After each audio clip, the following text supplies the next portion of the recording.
There's a virtuous circle that happens where science fiction inspires people to get into science, and the science inspires the next generation of science fiction writers, and it just kind of progresses forward.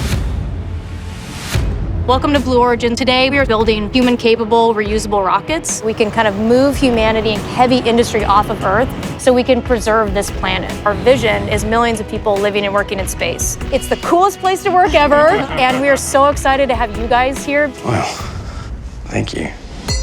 We've got obviously a special treat. The cast of The Expanse is here just to hang out with you guys. Welcome. On more than one occasion, I have given Blue Origin videos to our VFX guys, say I want it to look like that. Only place where we would get that kind of round of applause for the ship. Everyone's like, yeah, the rocket!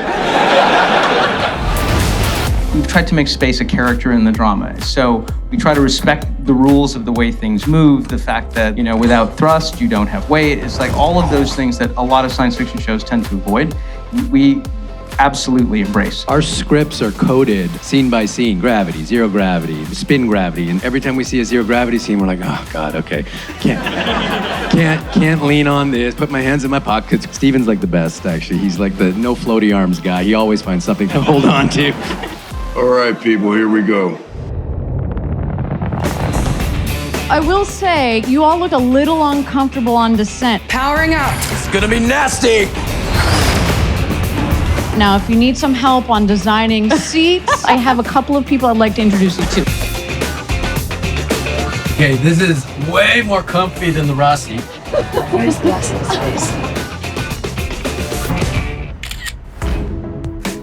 Shows like yours are inspiring the next generation. That's exactly where I was. I mean, part of the reason I became an engineer was because I liked Star Trek when I was a kid. I was a kid who read a lot, but I very quickly realized that the elves and that kind of stuff held less appeal for me than stuff that felt more real, like rockets, trips to other planets and that sort of stuff. So I became a huge sci-fi fan as a kid. And that is the beauty of art, and the beauty of film in general is to introduce people to these ideas. Space travel takes you far enough away from humanity and the Earth that you can look back and sort of see the whole thing. Gives you perspective. I do think it'd be an excellent marketing opportunity to be the first show that shoots a scene in space. On location. On location. On location. What we're saying is, can we come together?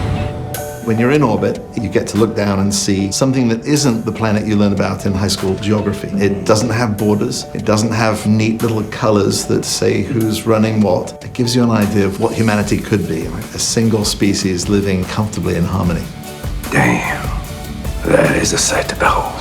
We talk about the virtuous circle being about technology specifically, but it's also about what kind of culture you can build in the future, what you can see as normal. I remember talking about this in season 1. It's like, the Indian guy from Mars has a Texas accent? Like, what is that? Mars was settled by Russians and Texans and Indians and Chinese, and it's like all of those things mixed together, and that was a really interesting thing, and it made it feel real.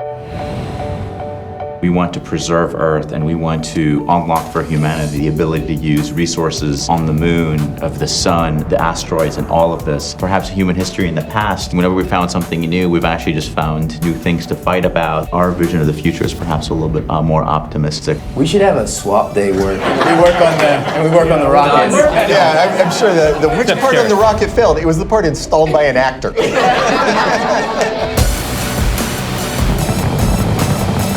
The ship's ready.